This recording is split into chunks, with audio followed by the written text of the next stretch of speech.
Hello guys, welcome back to my channel.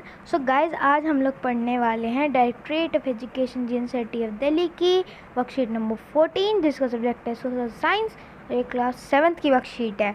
ठीक है, और अगर आप मेरे चैनल पे नए हैं तो मेरे चैनल को सब्सक्राइब करके बगल में जो बेल आइकन आता है उसको ऑल पे सेट ज़रूर करें, मेरी वीडियो को लाइक और ज़्यादा ज़्यादा शेयर करें। तो चलिए हम पढ़ना स्टार्ट करते हैं। तो पहली बात आती है कि ये जो आज की वर्कशीट है वो किस पे बेस्ड है। तो ये आज की पूरी वर्कशीट बेस्ड है इक्वालिटी पे।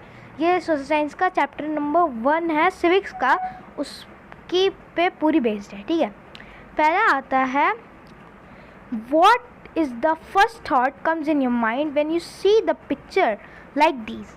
इसमें ये बोला गया है कि आपके दिमाग में क्या क्या आइडिया आते हैं जब आप ये सारी पिक्चर्स देखते हैं। अब ये पिक्चर्स क्या है? ये महिलाएं वोट दे रही हैं, ये लोग वोट के लिए खड़े हुए हैं वोट देने के लिए, ये वोटर आईडी कार्ड है, ये वोटिंग मशीन है।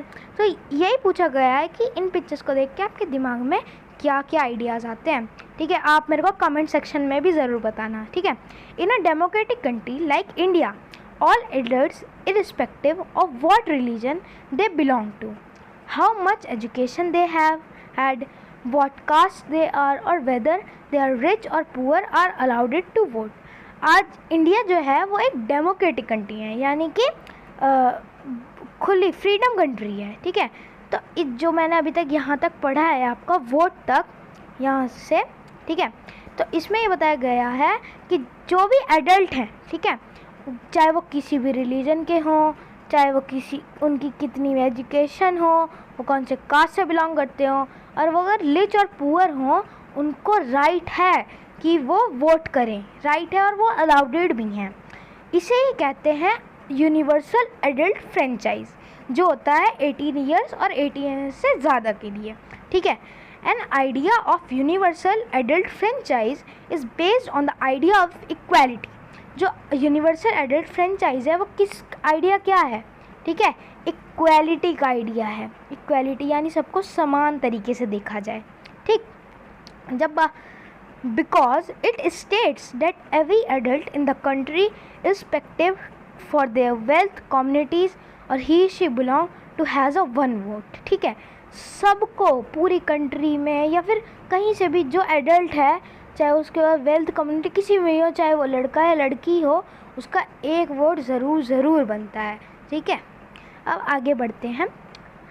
Many people in democratic India may have the right to vote but whose daily living and working condition are from equal. ठीक है, जो मैनी मतलब जैसे इंडिया है, जो बहुत सारे लोग हैं इंडिया में, उनके पास राइट तो है वोट करने की, लेकिन उनके पास डेली लिविंग उनकी अलग है, उनकी वर्किंग कंडीशंस अलग है, और वो मतलब एक साथ मतलब एक समान होने में बहुत दूर है। ठीक है, so we can say politically are equal but socially inequally exist in many spare.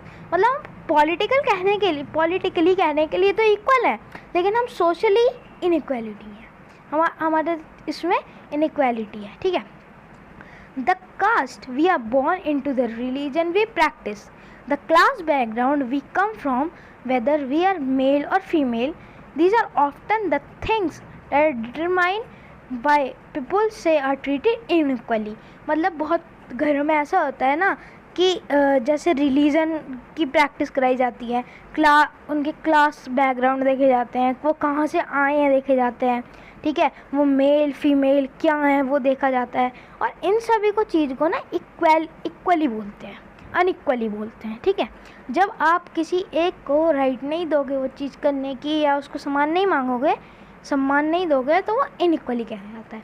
अब एक पिक्चर दे गई है, इस पहले लिखा हुआ रीजन्स ऑफ सोशल इनइक्वालिटी। जो सोशल इनइक्वालिटी है उसके रीज़न देखिए। पहला है कास्ट। जो कास्ट में भेदभाव होता है ना, कि वो इस कास्ट का है, वो इस कास्ट का है, इस वजह से भी ये सोशल इनइक्वालिटी होती है। Religion, main religion. ठीक है, आप किस रिलीजन से बिलोंग करते हो? जैसे होता है कि हिंदू, मुस्लिम, सिख, ईसाई, ठीक है, ऐसे में, ठीक है। तो इनको जो रिलीजन जो ऐसे करते हैं कि नहीं ये वो उस कास्ट का है, नहीं ये वो उस रिलीजन का है, तो ये भी इनइक्वालिटी का होता है। जेंडर, तीसरा आ जाता है gender male and female. Gender male and female का मतलब वो लड़का है या लड़की है, ठीक है।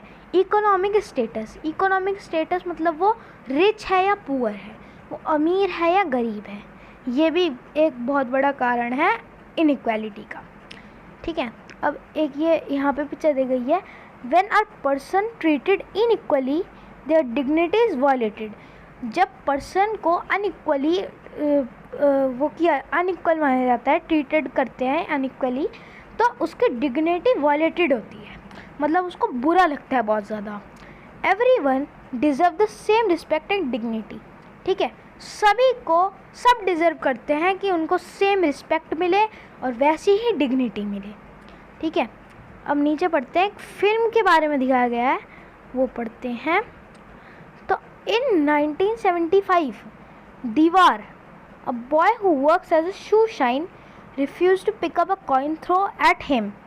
He feels that their dignity in the work that he does and the insist that he be given respectfully. मतलब कि दीवार फिल्म में जो 1975 में लॉन्च हुई थी, उसमें एक लड़का था जो जूते साफ़ करता था, उसने मना कर दिया था फेंका हुआ कॉइन उठाने से। उसको ये फील हुआ कि उसकी डिग्निटी जो उनका उसके वर्क की डिग्निटी है उसको चोट पहुंचेगी, उसको नहीं अच्छा लगा, उसकी डिसरिस्पेक्ट होगी, ठीक है।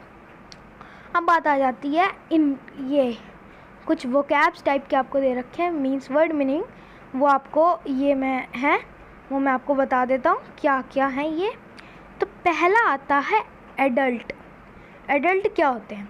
अ पर्सन ऑफ एज 18 और मोर आर कॉल्ड एडल्ट्स, ठीक है, उनको एडल्ट बोला जाता है। अब बात आती है इनइक्वालिटी की, ये भी हमने पढ़ा था ना, इनइक्वालिटी है ना इसमें।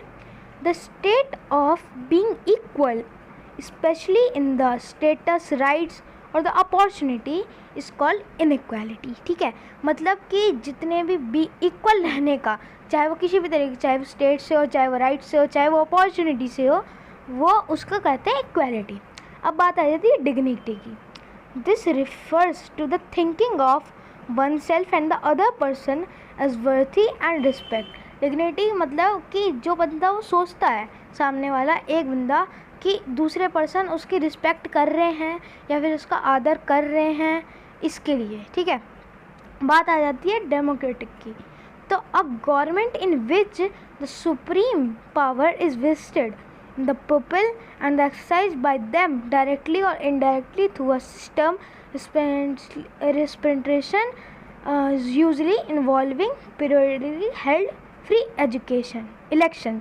मतलब कि जो डेमोक्रेटिक मतलब जो गवर्नमेंट है हमारी, उसमें उसके पास सुप्रीम पावर है, हमारे हाथ में ही मेन पावर है कि जब हम उन्हें वोट देंगे तभी उनकी सरकार खड़ी होगी और तभी वो कुछ कर पाएंगे। अब बात आ जाती है आंसर द फॉलोइंग क्वेश्चंस की। तो दो क्वेश्चन दे रखे हैं, क्या है? Define universal adult franchise, I think आपने पढ़ा होगा ये, ठीक है। और दूसरा है can you cast vote in election if not why, ठीक है। तो अब मैं आपको इनके क्वेश्चंस का आंसर बताता हूँ। सो गाइज, ये दोनों क्वेश्चन के आंसर है। पहले क्वेश्चन का क्या था? Define universal adult franchise. तो इसमें आपको लिखना है, in a democratic country like India all adults who are 18 years or above are allowed to vote whether they are of any religion, community, caste, creed, sex, and this is called universal adult franchise. इसका मतलब कि जो India है वो एक democratic country है और जितने भी एडल्ट हैं, यानी कि जो 18 साल के हैं, 18 साल से ऊपर हैं, उन्हें अलाउड है वोट करने का, चाहे वो किसी भी रिलीजन के हों, किसी भी कम्युनिटी के हों, किसी भी क्रीड के हों, किसी भी सेक्स के। सेक्स का मतलब वो होता है आप मेल हो या फीमेल हो, ठीक है, उसको कहते हैं यूनिवर्सल एडल्ट फ्रेंचाइज। अब बात आ जाती है सेकंड क्वेश्चन की। सेकंड क्वेश्चन क्या था आपका? Can you cast vote if you not why, ठीक है। अगर आप कास्ट नहीं वोट नहीं दे सकते, क्यों नहीं दे सकते? तो आपको क्या लिखना है? No I can not cast vote because I am not 18 years old. हम कास्ट वोट नहीं दे सकते क्योंकि हम 18 साल से नीचे हैं, हम 18 साल के नहीं हैं। ठीक है, तो गाइज़ आज के वर्कशीट में बस इतना ही था। मिलते हैं अगली बार नई वर्कशीट के साथ। तब तक के लिए goodbye. Please wear a mask, stay home, stay safe. Thanks for watching.